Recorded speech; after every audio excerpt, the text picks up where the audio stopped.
تم روزوں کا شمار پورا کر لو، اور اس احسان کے بدلے کہ خدا نے تم کو ہدایت بخشی ہے تم اس کو بزرگی سے یاد کرو اور اس کا شکر کرو۔ اور اے پیغمبر، جب تم سے میرے بندے میرے بارے میں دریافت کریں تو کہہ دو کہ میں تو تمہارے پاس ہوں، جب کوئی پکارنے والا مجھے پکارتا ہے تو میں اس کی دعا قبول کرتا ہوں۔ تو ان کو چاہیے کہ میرے حکموں کو مانیں اور مجھ پر ایمان لائیں تاکہ نیک رستہ پائیں۔ روزوں کی راتوں میں تمہارے لیے اپنی عورتوں کے پاس جانا جائز کر دیا گیا ہے، وہ تمہاری پوشاک ہیں اور تم ان کی پوشاک ہو۔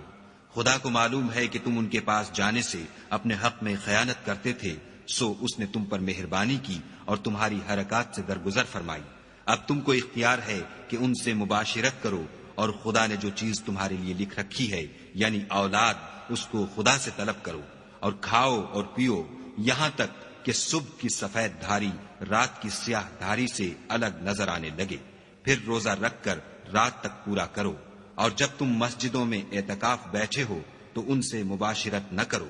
یہ خدا کی حدیں ہیں، ان کے پاس نہ جانا۔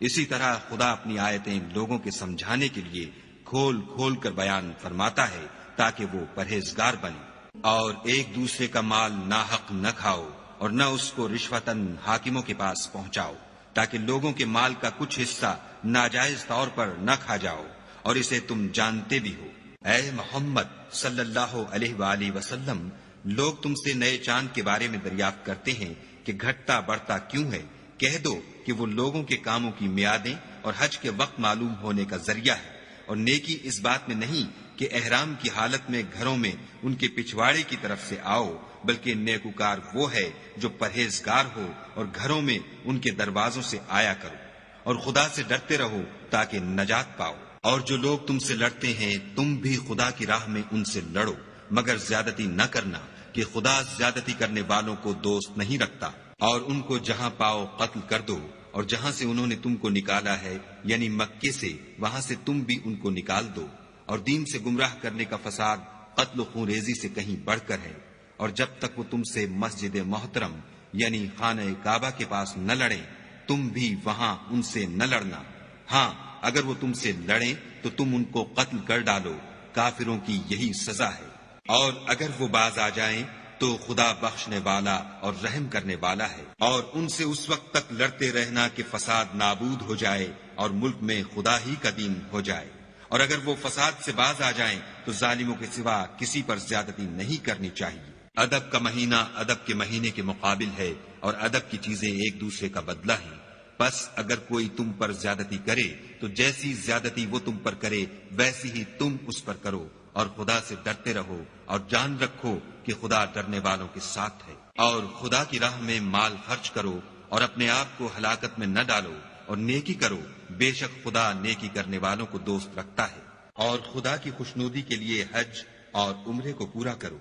اور اگر رستے میں روک لیے جاؤ تو جیسی قربانی میسر ہو کر دو، اور جب تک قربانی اپنے مقام پر نہ پہنچ جائے سر نہ مڈاؤ۔ اور اگر کوئی تم میں بیمار ہو یا اس کے سر میں کسی طرح کی تکلیف ہو تو اگر وہ سر منڈا لے تو اس کے بدلے روزے رکھے یا صدقہ دے یا قربانی کرے۔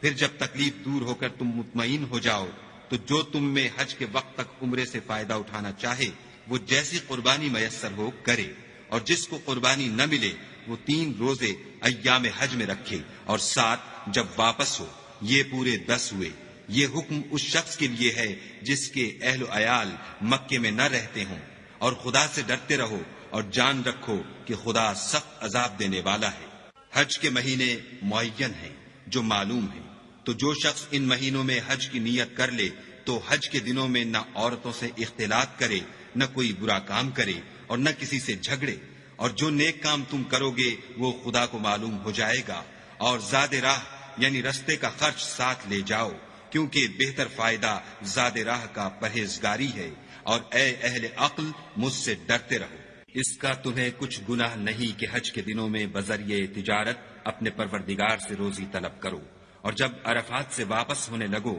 تو مشعر حرام یعنی مزدلفے میں خدا کا ذکر کرو، اور اس طرح ذکر کرو جس طرح اس نے تم کو سکھایا، اور اس سے پیشتر تم لوگ ان طریقوں سے محض ناواقف تھے۔ پھر جہاں سے اور لوگ واپس ہوں وہیں سے تم بھی واپس ہو، اور خدا سے بخشش مانگو،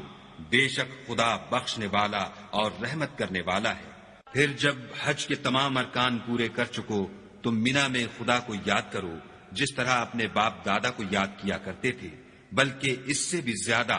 اور بعض لوگ ایسے ہیں جو خدا سے التجا کرتے ہیں کہ اے پروردگار ہم کو جو دینا ہے دنیا ہی میں عنایت کر، ایسے لوگوں کا آخرت میں کچھ حصہ نہیں۔ اور بعض ایسے ہیں کہ دعا کرتے ہیں کہ پروردگار ہم کو دنیا میں بھی نعمت عطا فرما اور آخرت میں بھی نعمت بخشیو اور دوزخ کے عذاب سے محفوظ رکھیو۔ یہی لوگ ہیں جن کے لیے ان کے کاموں کا حصہ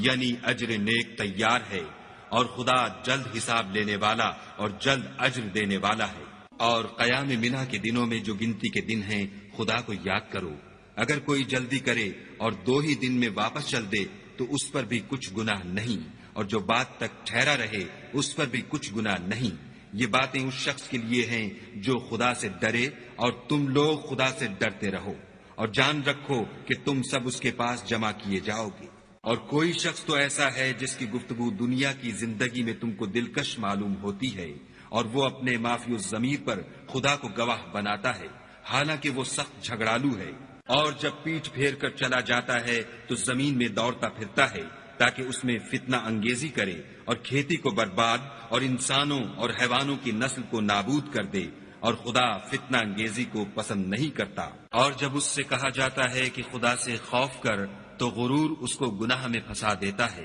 سو ایسے کو جہنم سزاوار ہے اور وہ بہت برا ٹھکانہ ہے۔ اور کوئی شخص ایسا ہے کہ خدا کی خوشنودی حاصل کرنے کے لیے اپنی جان بیچ ڈالتا ہے، اور خدا بندوں پر بہت مہربان ہے۔ مومنو، اسلام میں پورے داخل ہو جاؤ اور شیطان کے پیچھے نہ چلو، وہ تو تمہارا صریح دشمن ہے۔ پھر اگر تم احکام روشن پہنچ جانے کے بعد لڑکھڑا جاؤ تو جان رکھو کہ خدا غالب اور حکمت والا ہے۔ کیا یہ لوگ اسی بات کے منتظر ہیں کہ ان پر خدا کا عذاب بادل کے سائبانوں میں نازل ہو اور فرشتے بھی اتر آئیں اور کام تمام کر دیا جائے، اور سب کاموں کا رجوع خدا ہی کی طرف ہے؟ اے محمد صلی اللہ علیہ وآلہ وسلم، بنی اسرائیل سے پوچھو کہ ہم نے ان کو کتنی کھلی نشانیاں دیں، اور جو شخص خدا کی نعمت کو اپنے پاس آنے کے بعد بدل دے تو خدا سخت عذاب کرنے والا ہے۔ اور جو کافر ہیں ان کے لیے دنیا کی زندگی خوشنما کر دی گئی ہے، اور وہ مومنوں سے تمسخر کرتے ہیں، لیکن جو پرہیزگار ہیں وہ قیامت کے دن ان پر غالب ہوں گے، اور خدا جس کو چاہتا ہے بے شمار رزق دیتا ہے۔ پہلے تو سب لوگوں کا ایک ہی مذہب تھا، لیکن وہ آپس میں اختلاف کرنے لگے تو خدا نے ان کی طرف بشارت دینے والے اور ڈر سنانے والے پیغمبر بھیجے، اور ان پر سچائی کے ساتھ کتابیں نازل کی تاکہ جن امور میں لوگ اختلاف کرتے تھے ان کا ان میں فیصلہ کر دے۔ اور اس میں اختلاف بھی انہی لوگوں نے کیا جن کو کتاب دی گئی تھی، باوجود کہ ان کے پاس کھلے ہوئے احکام آ چکے تھے۔ اور یہ اختلاف انہوں نے صرف آپس کی ضد سے کیا، تو جس امر حق میں وہ اختلاف کرتے تھے خدا نے اپنی مہربانی سے مومنوں کو اس کی راہ دکھا دی، اور خدا جس کو چاہتا ہے سیدھا رستہ دکھا دیتا ہے۔ کیا تم یہ خیال کرتے ہو کہ یوں ہی بہشت میں داخل ہو جاؤ گے؟ اور ابھی تو تم کو پہلے لوگوں کی سی مشکلیں تو پیش آئی ہی نہیں، ان کو بڑی بڑی سختیاں اور تکلیفیں پہنچیں، اور وہ صعوبتوں میں ہلا دیے گئے، یہاں تک کہ پیغمبر اور مومن لوگ جو ان کے ساتھ تھے سب پکار اٹھے کہ کب خدا کی مدد آئے گی۔ دیکھو خدا کی مدد ان قریب آیا چاہتی ہے۔ اے محمد صلی اللہ علیہ وآلہ وسلم، لوگ تم سے پوچھتے ہیں کہ خدا کی راہ میں کس طرح کا مال خرچ کریں۔ کہہ دو کہ جو چاہو خرچ کرو، لیکن جو مال خرچ کرنا چاہو وہ درجہ بدرجہ اہل استحقاق یعنی ماں باپ کو اور قریب کے رشتہ داروں کو اور یتیموں کو اور محتاجوں کو اور مسافروں کو سب کو دو، اور جو بھلائی تم کرو گے خدا اس کو جانتا ہے۔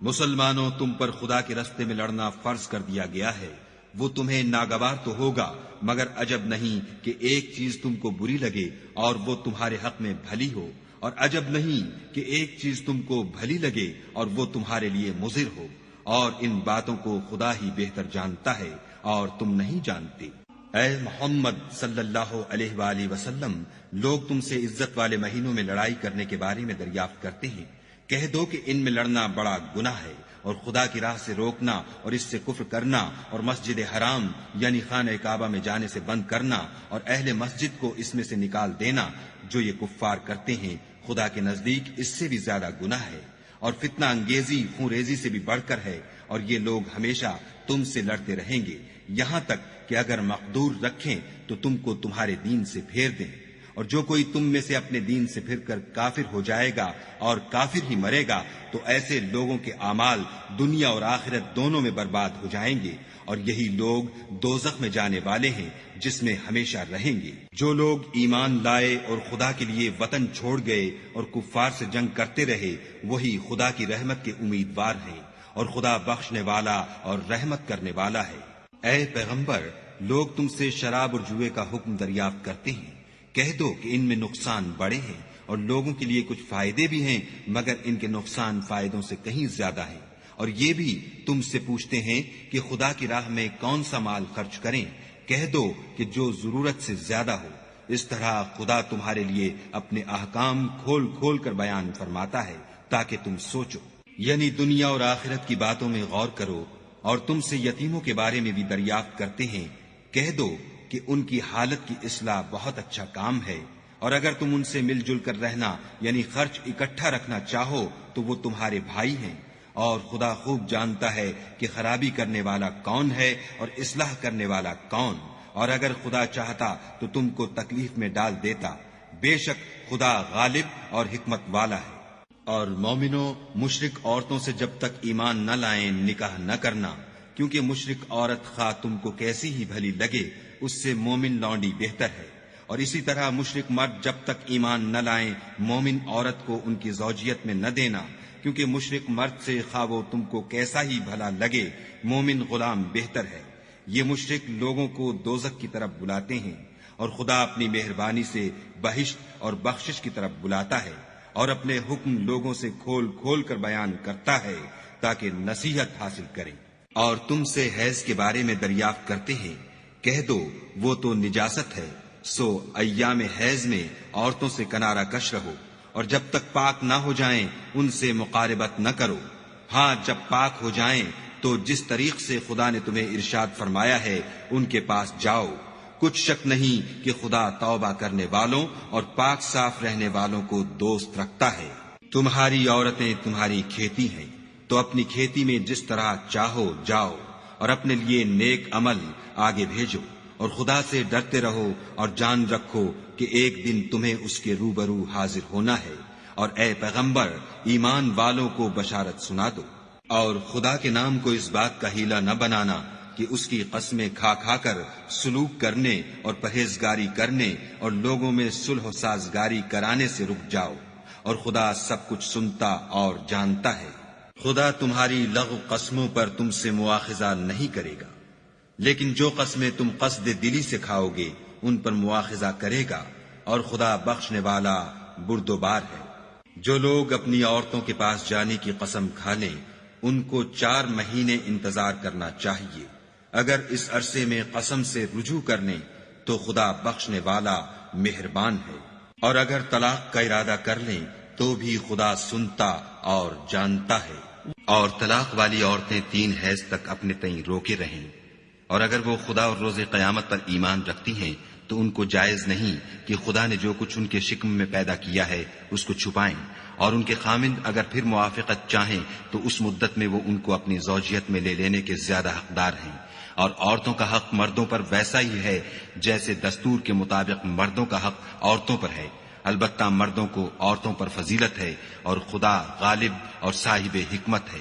طلاق صرف 2 بار ہے، یعنی جب 2 دفعہ طلاق دے دی جائے تو پھر عورتوں کو یا تو بطریق شائستہ نکاح میں رہنے دینا ہے یا بھلائی کے ساتھ چھوڑ دینا، اور یہ جائز نہیں کہ جو مہر تم ان کو دے چکے ہو اس میں سے کچھ واپس لے لو۔ ہاں اگر زن و شوہر کو خوف ہو کہ وہ خدا کی حدوں کو قائم نہیں رکھ سکیں گے تو اگر عورت خاوند کے ہاتھ سے رہائی پانے کے بدلے میں کچھ دے ڈالے تو دونوں پر کچھ گناہ نہیں، یہ خدا کی مقرر کی ہوئی حدیں ہیں، ان سے باہر نہ نکلنا، اور جو لوگ خدا کی حدوں سے باہر نکل جائیں گے وہ گناہگار ہوں گے۔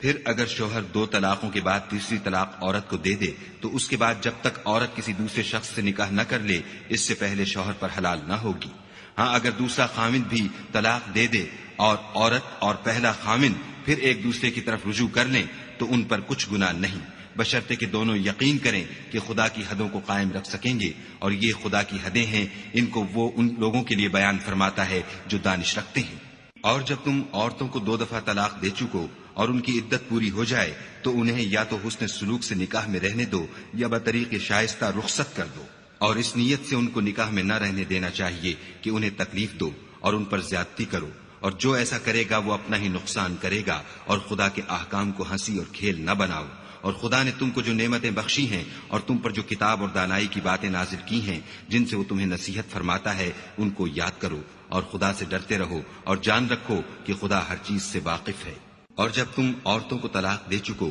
اور ان کی عدت پوری ہو جائے تو ان کو دوسرے شوہروں کے ساتھ جب وہ آپس میں جائز طور پر راضی ہو جائیں نکاح کرنے سے مت روکو۔ اس حکم سے اس شخص کو نصیحت کی جاتی ہے جو تم میں خدا اور روز آخرت پر یقین رکھتا ہے، یہ تمہارے لیے نہایت خوب اور بہت پاکیزگی کی بات ہے، اور خدا جانتا ہے اور تم نہیں جانتے۔ اور مائیں اپنے بچوں کو پورے 2 سال دودھ پلائیں، یہ حکم اس شخص کے لیے ہے جو پوری مدت تک دودھ پلوانا چاہے، اور دودھ پلانے والی ماؤں کا کھانا اور کپڑا دستور کے مطابق باپ کے ذمے ہوگا۔ کسی شخص کو اس کی طاقت سے زیادہ تکلیف نہیں دی جاتی، تو یاد رکھو کہ نہ تو ماں کو اس کے بچے کے سبب نقصان پہنچایا جائے اور نہ باپ کو اس کی اولاد کی وجہ سے نقصان پہنچایا جائے، اور اسی طرح نان نفقہ بچے کے وارث کے ذمے ہے، اور اگر دونوں یعنی ماں باپ آپس کی رضامندی اور صلاح سے بچے کا دودھ چھڑانا چاہیں تو ان پر کچھ گناہ نہیں، اور اگر تم اپنی اولاد کو دودھ پلوانا چاہو تو تم پر کچھ گناہ نہیں، بشرطے کہ تم دودھ پلانے والیوں کو دستور کے مطابق ان کا حق جو تم نے دینا کیا تھا دے دو، اور خدا سے ڈرتے رہو اور جان رکھو کہ جو کچھ تم کرتے ہو خدا اس کو دیکھ رہا ہے۔ اور جو لوگ تم میں سے مر جائیں اور عورتیں چھوڑ جائیں تو عورتیں 4 مہینے اور 10 دن اپنے آپ کو روکے رہیں، اور جب یہ عدت پوری کر چکیں اور اپنے حق میں پسندیدہ کام یعنی نکاح کر لیں تو تم پر کچھ گناہ نہیں، اور خدا تمہارے سب کاموں سے واقف ہے۔ اگر تم کنائے کی باتوں میں عورتوں کو نکاح کا پیغام بھیجو یا نکاح کی خواہش کو اپنے دلوں میں مخفی رکھو تو تم پر کچھ گناہ نہیں، خدا کو معلوم ہے کہ تم ان سے نکاح کا ذکر کرو گے، مگر ایام عدت میں اس کے سوا کہ دستور کے مطابق کوئی بات کہہ دو، پوشیدہ طور پر ان سے قول و قرار نہ کرنا، اور جب تک عدت پوری نہ ہو لے نکاح کا پختہ ارادہ نہ کرنا، اور جان رکھو کہ جو کچھ تمہارے دلوں میں ہے خدا کو سب معلوم ہے، تو اس سے ڈرتے رہو اور جان رکھو کہ خدا بخشنے والا اور حلم والا ہے۔ اور اگر تم عورتوں کو ان کے پاس جانے یا ان کا مہر مقرر کرنے سے پہلے طلاق دے دو تو تم پر کچھ گناہ نہیں، ہاں ان کو دستور کے مطابق کچھ خرچ ضرور دو، یعنی مقدور والا اپنے مقدور کے مطابق دے اور تنگ دست اپنی حیثیت کے مطابق، نیک لوگوں پر یہ ایک طرح کا حق ہے۔ اور اگر تم عورتوں کو ان کے پاس جانے سے پہلے طلاق دے دو لیکن مہر مقرر کر چکے ہو تو آدھا مہر دینا ہوگا، ہاں اگر عورتیں مہر بخش دیں یا مرد جن کے ہاتھ میں عقد نکاح ہے اپنا حق چھوڑ دیں اور پورا مہر دے دیں تو ان کو اختیار ہے، اور اگر تم مرد لوگ ہی اپنا حق چھوڑ دو تو یہ پرہیزگاری کی بات ہے، اور آپس میں بھلائی کرنے کو فراموش نہ کرنا، کچھ شک نہیں کہ خدا تمہارے سب کاموں کو دیکھ رہا ہے۔ مسلمانوں، سب نمازیں خصوصاً بیچ کی نماز یعنی نماز عصر پورے التزام کے ساتھ ادا کرتے رہو، اور خدا کے آگے ادب سے کھڑے رہا کرو۔ اگر تم خوف کی حالت میں ہو تو پیادے یا سوار جس حال میں ہو نماز پڑھ لو، پھر جب امن و اطمینان ہو جائے تو جس طریق سے خدا نے تم کو سکھایا ہے جو تم پہلے نہیں جانتے تھے خدا کو یاد کیا کرو۔ اور جو لوگ تم میں سے مر جائیں اور عورتیں چھوڑ جائیں وہ اپنی عورتوں کے حق میں وصیت کر جائیں کہ ان کو 1 سال تک خرچ دیا جائے اور گھر سے نہ نکالی جائیں، ہاں اگر وہ خود گھر سے چلی جائیں اور اپنے حق میں پسندیدہ کام یعنی نکاح کر لیں تو تم پر کچھ گناہ نہیں، اور خدا زبردست حکمت والا ہے۔ اور مطلقہ عورتوں کو بھی دستور کے مطابق نان و نفقہ دینا چاہیے،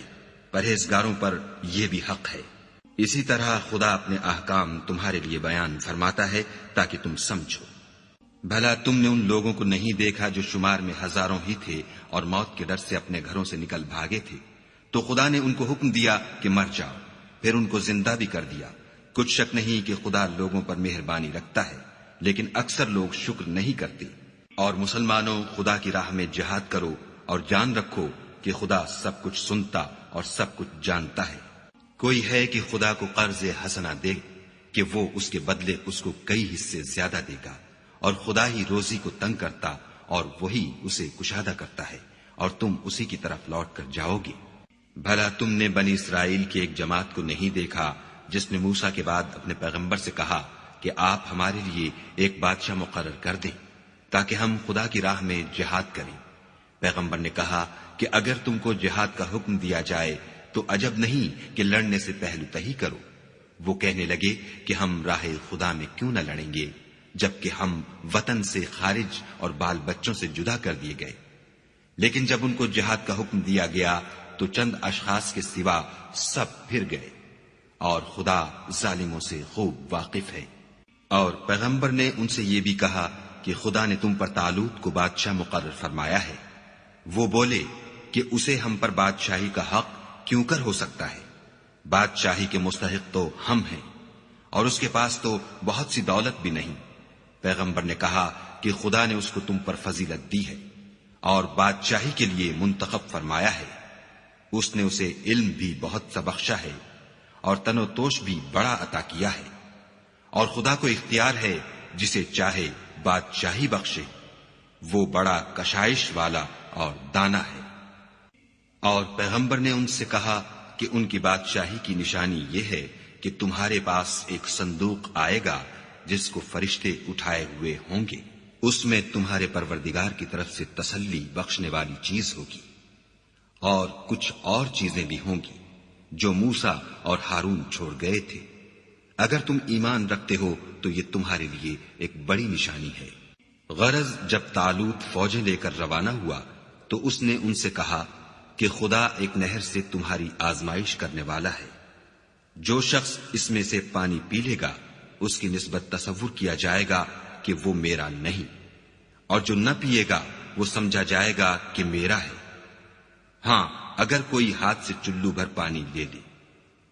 تو خیر، جب وہ لوگ نہر پر پہنچے تو چند شخصوں کے سوا سب نے پانی پی لیا۔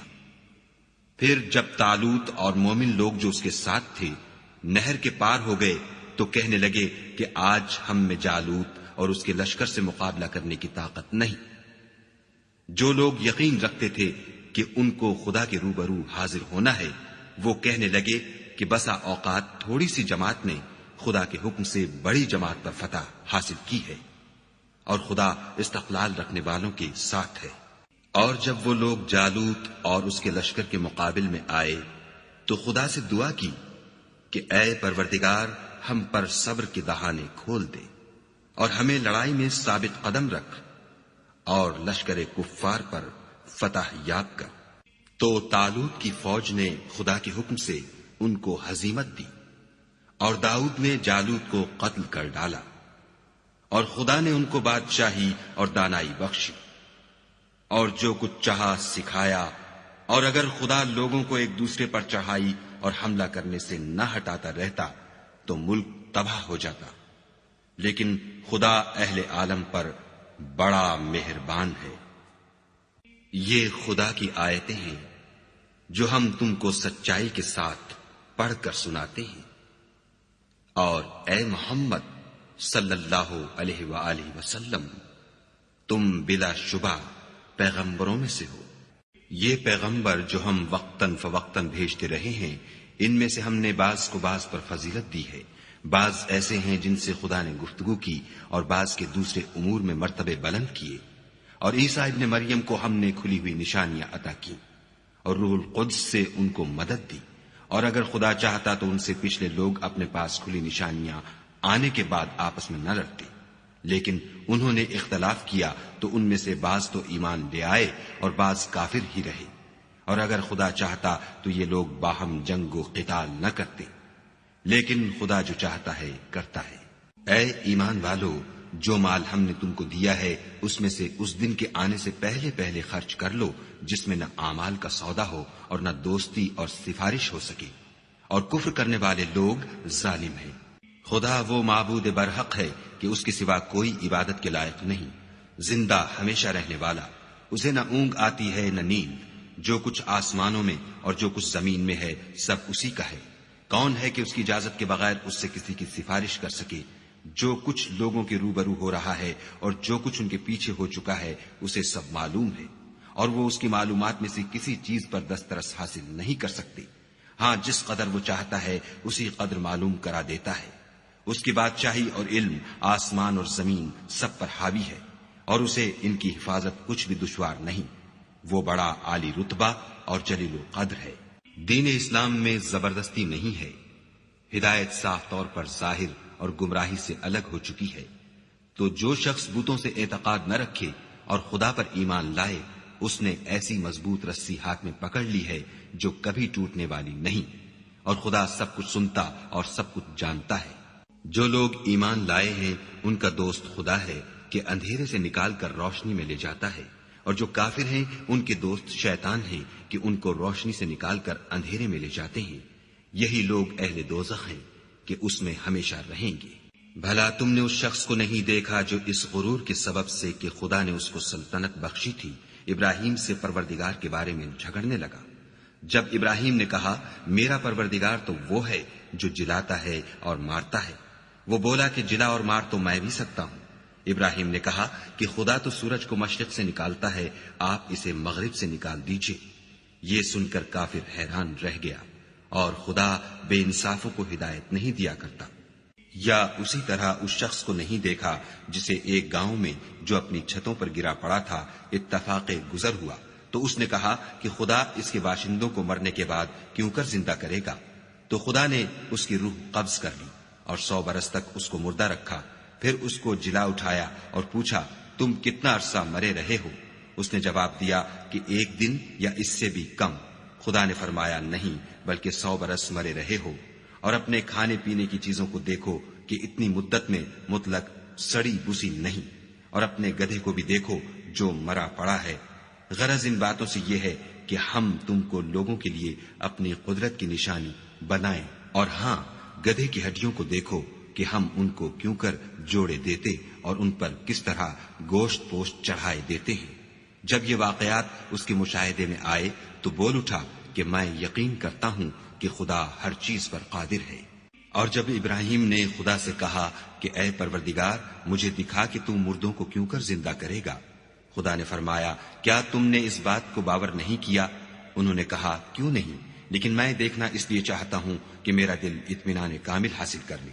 خدا نے فرمایا کہ 4 جانور پکڑ کر اپنے پاس منگا لو اور ٹکڑے ٹکڑے کرا دو، پھر ان کا ایک ایک ٹکڑا ہر ایک پہاڑ پر رکھ دو، پھر ان کو بلاؤ تو وہ تمہارے پاس دوڑتے چلے آئیں گے. اور جان رکھو کہ خدا غالب اور صاحب حکمت ہے. جو لوگ اپنا مال خدا کی راہ میں خرچ کرتے ہیں ان کے مال کی مثال اس دانے کی سی ہے جس سے 7 بالیں اگیں اور ہر ایک بال میں 100 دانے ہوں. اور خدا جس کے مال کو چاہتا ہے زیادہ کرتا ہے، وہ بڑی کشائش والا اور سب کچھ جاننے والا ہے. جو لوگ اپنا مال خدا کے راستے میں صرف کرتے ہیں پھر اس کے بعد نہ اس خرچ کا کسی پر احسان رکھتے ہیں اور نہ کسی کو تکلیف دیتے ہیں، ان کا صلہ ان کے پروردگار کے پاس تیار ہے. اور قیامت کے روز نہ ان کو کچھ خوف ہوگا اور نہ وہ غمگین ہوں گے. جس خیرات دینے کے بعد لینے والے کو ایزا دی جائے اس سے تو نرم بات کہہ دینی اور اس کی بے ادبی سے درگزر کرنا بہتر ہے، اور خدا بے پرواہ اور بردبار ہے. مومنوں اپنے صدقات و خیرات احسان رکھنے اور ایزا دینے سے اس شخص کی طرح برباد نہ کر دینا جو لوگوں کو دکھاوے کے لیے مال خرچ کرتا ہے اور خدا اور روز آخرت پر ایمان نہیں رکھتا. تو اس کے مال کی مثال اس چٹان کی سی ہے جس پر تھوڑی سی مٹی پڑی ہو اور اس پر زور کا مہ برس کر اسے صاف کر ڈالے. اسی طرح یہ ریاکار لوگ اپنے اعمال کا کچھ بھی صلہ حاصل نہیں کر سکیں گے، اور خدا ایسے ناشکروں کو ہدایت نہیں دیا کرتا. اور جو لوگ خدا کی خوشنودی حاصل کرنے کے لیے اور خلوص نیت سے اپنا مال خرچ کرتے ہیں ان کی مثال ایک باغ کی سی ہے جو اونچی جگہ پر واقع ہو. جب اس پر مہ پڑے تو دگنا پھل لائے، اور اگر مہ نہ بھی پڑے تو خیر پھوار ہی سہی، اور خدا تمہارے کاموں کو دیکھ رہا ہے. بھلا تم میں کوئی یہ چاہتا ہے کہ اس کا کھجوروں اور انگوروں کا باغ ہو جس میں نہریں بہ رہی ہوں اور اس میں اس کے لیے ہر قسم کے میوے موجود ہوں اور اسے بڑھاپا آ پکڑے اور اس کے ننھے ننھے بچے بھی ہوں، تو ناگہاں اس باغ پر آگ کا بھرا ہوا بگولا چلے اور وہ جل کر راکھ کا ڈھیر ہو جائے. اس طرح خدا تم سے اپنی آیتیں کھول کھول کر بیان فرماتا ہے تاکہ تم سوچو اور سمجھو. مومنو جو پاکیزہ اور عمدہ مال تم کماتے ہو اور جو چیزیں ہم تمہارے لیے زمین سے نکالتے ہیں ان میں سے راہ خدا میں خرچ کرو، اور بری اور ناپاک چیزیں دینے کا قصد نہ کرنا کہ اگر وہ چیزیں تمہیں دی جائیں تو بجز اس کے کہ لیتے وقت آنکھیں بند کر لو، ان کو کبھی نہ لو، اور جان رکھو کہ خدا بے پرواہ اور قابل ستائش ہے۔ اور دیکھنا، شیطان کا کہا نہ ماننا، وہ تمہیں تنگ دستی کا خوف دلاتا اور بے حیائی کے کام کرنے کو کہتا ہے، اور خدا تم سے اپنی بخشش اور رحمت کا وعدہ کرتا ہے، اور خدا بڑی کشائش والا اور سب کچھ جاننے والا ہے۔ وہ جس کو چاہتا ہے دانائی بخشتا ہے، اور جس کو دانائی ملی بے شک اس کو بڑی نعمت ملی، اور نصیحت تو وہی لوگ قبول کرتے ہیں جو عقل مند ہیں۔ اور تم خدا کی راہ میں جس طرح کا خرچ کرو یا کوئی نظر مانو، خدا اس کو جانتا ہے، اور ظالموں کا کوئی مددگار نہیں۔ اگر تم خیرات ظاہر دو تو وہ بھی خوب ہے، اور اگر پوشیدہ دو اور دو بھی اہل حاجت کو تو وہ خوب تر ہے، اور اس طرح کا دینا تمہارے گناہوں کو بھی دور کر دے گا، اور خدا کو تمہارے سب کاموں کی خبر ہے۔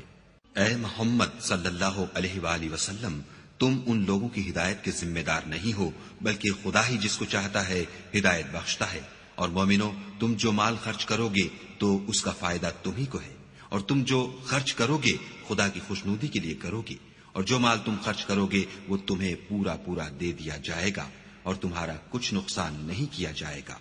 اور ہاں، تم جو خرچ کرو گے تو ان حاجت مندوں کے لیے جو خدا کی راہ میں رکے بیٹھے ہیں اور ملک میں کسی طرف جانے کی طاقت نہیں رکھتے اور مانگنے سے آر رکھتے ہیں، یہاں تک کہ نہ مانگنے کی وجہ سے ناواقف شخص ان کو غنی خیال کرتا ہے،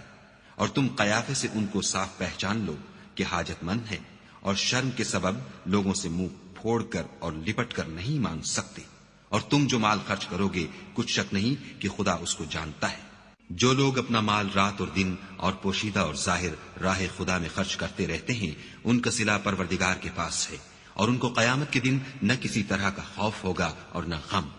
جو لوگ سود کھاتے ہیں وہ قبروں سے اس طرح حواس باختہ اٹھیں گے جیسے کسی کو جن نے لپٹ کر دیوانہ بنا دیا ہو، یہ اس لیے کہ وہ کہتے ہیں کہ سودا بیچنا بھی تو نفع کے لحاظ سے ویسا ہی ہے جیسے سود لینا، حالانکہ سودے کو خدا نے حلال کیا ہے اور سود کو حرام۔ تو جس شخص کے پاس خدا کی نصیحت پہنچی اور وہ سود لینے سے باز آ گیا تو جو پہلے ہو چکا وہ اس کا، اور قیامت میں اس کا معاملہ خدا کے سپرد۔ اور جو پھر لینے لگا تو ایسے لوگ دوزخی ہیں کہ ہمیشہ دوزخ میں جلتے رہیں گے۔ خدا سود کو نابود یعنی بے برکت کرتا اور خیرات کی برکت کو بڑھاتا ہے، اور خدا کسی ناشکرے گناہ گار کو دوست نہیں رکھتا۔ جو لوگ ایمان لائے اور نیک عمل کرتے اور نماز پڑھتے اور زکوٰۃ دیتے رہے، ان کو ان کے کاموں کا صلہ خدا کے ہاں ملے گا، اور قیامت کے دن ان کو نہ کچھ خوف ہوگا اور نہ وہ غمناک ہوں گے۔ مومنو، خدا سے ڈرو، اور اگر ایمان رکھتے ہو تو جتنا سود باقی رہ گیا ہے اس کو چھوڑ دو۔ اگر ایسا نہ کرو گے تو خبردار ہو جاؤ کہ تم خدا اور رسول سے جنگ کرنے کے لیے تیار ہوتے ہو، اور اگر توبہ کر لو گے اور سود چھوڑ دو گے تو تم کو اپنی اصلی رقم لینے کا حق ہے، جس میں نہ اوروں کا نقصان اور نہ تمہارا نقصان۔ اور اگر قرض لینے والا تنگ دست ہو تو اسے کشائش کے حاصل ہونے تک مہلت دو، اور اگر زر قرض بخش دو تو وہ تمہارے لیے زیادہ اچھا ہے، بشرطے کہ سمجھو۔ اور اس دن سے ڈرو جب کہ تم خدا کے حضور میں لوٹ کر جاؤ گے، اور ہر شخص اپنے اعمال کا پورا پورا بدلہ پائے گا، اور کسی کو کچھ نقصان نہ ہوگا۔ مومنو، جب تم آپس میں کسی میعاد معین کے لیے قرض کا معاملہ کرنے لگو تو اس کو لکھ لیا کرو، اور لکھنے والا تم میں کسی کا نقصان نہ کرے بلکہ انصاف سے لکھے، نیز لکھنے والا جیسا خدا نے اسے سکھایا ہے لکھنے سے انکار بھی نہ کرے، اور دستاویز لکھ دے، اور جو شخص قرض لے وہی دستاویز کا مضمون بول کر لکھوائے، اور خدا سے کہ اس کا مالک ہے خوف کرے، اور زر قرض میں سے کچھ کم نہ لکھوائے۔ اور اگر قرض لینے والا بے عقل یا ضعیف ہو یا مضمون لکھوانے کی قابلیت نہ رکھتا ہو تو جو اس کا ولی ہو وہ انصاف کے ساتھ مضمون لکھوائے، اور اپنے میں سے 2 مردوں کو ایسے معاملے کے گواہ کر لیا کرو، اور اگر 2 مرد نہ ہوں تو 1 مرد اور 2 عورتیں جن کو تم گواہ پسند کرو کافی ہیں، کہ اگر ان میں سے ایک بھول جائے گی تو دوسری اسے یاد دلا دے گی، اور جب گواہ گواہی کے لیے طلب کیے جائیں تو انکار نہ کرے۔ اور قرض تھوڑا ہو یا بہت اس کی دستاویز کے لکھنے لکھانے میں کاہلی نہ کرنا، یہ بات خدا کے نزدیک نہایت قرین انصاف ہے، اور شہادت کے لیے بھی یہ بہت درست طریقہ ہے، اس سے تم کو کسی طرح کا شک و شبہ بھی نہیں پڑے گا۔ ہاں، اگر سودا دست بدست ہو جو تم آپس میں لیتے دیتے ہو تو اگر ایسے معاملے کی دستاویز نہ لکھو تو تم پر کچھ گناہ نہیں۔ اور جب خرید و فروخت کیا کرو تو بھی گواہ کر لیا کرو، اور کاتب دستاویز اور گواہ معاملہ کرنے والوں کا کسی طرح کا نقصان نہ کرے۔ اگر تم لوگ ایسا کرو تو یہ تمہارے لیے گناہ کی بات ہے، اور خدا سے ڈرو اور دیکھو کہ وہ تم کو کیسی مفید باتیں سکھاتا ہے، اور خدا ہر چیز سے واقف ہے۔ اور اگر تم سفر پر ہو اور دستاویز لکھنے والا نہ مل سکے تو کوئی چیز رہن باقبضہ رکھ کر قرض لے لو، اور اگر کوئی کسی کو امین سمجھے یعنی رہن کے بغیر قرض دے دے تو امانت دار کو چاہیے کہ صاحب امانت کی امانت ادا کر دے، اور خدا سے جو اس کا پروردگار ہے ڈرے۔ اور دیکھنا شہادت کو مت چھپانا، جو اس کو چھپائے گا وہ دل کا گناہگار ہوگا، اور خدا تمہارے سب کاموں سے واقف ہے۔ جو کچھ آسمانوں میں اور جو کچھ زمین میں ہے سب خدا ہی کا ہے۔ تم اپنے دلوں کی بات کو ظاہر کرو گے تو اور چھپاؤ گے تو خدا تم سے اس کا حساب لے گا، پھر وہ جسے چاہے مغفرت کرے اور جسے چاہے عذاب دے، اور خدا ہر چیز پر قادر ہے۔ رسول اس کتاب پر جو ان کے پروردگار کی طرف سے ان پر نازل ہوئی ایمان رکھتے ہیں، اور مومن بھی سب خدا پر اور اس کے فرشتوں پر اور اس کی کتابوں پر اور اس کے پیغمبروں پر ایمان رکھتے ہیں، اور کہتے ہیں کہ ہم اس کے پیغمبروں سے کسی میں کچھ فرق نہیں کرتے، اور وہ خدا سے عرض کرتے ہیں کہ ہم نے تیرا حکم سنا اور قبول کیا۔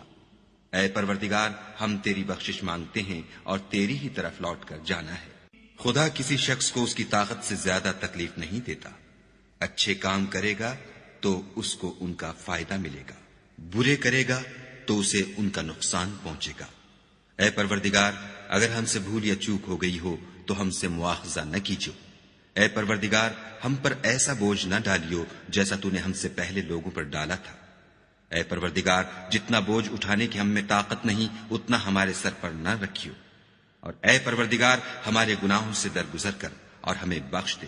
اور ہم پر رحم فرما، تو ہی ہمارا مالک ہے اور ہم کو کافروں پر غالب کر۔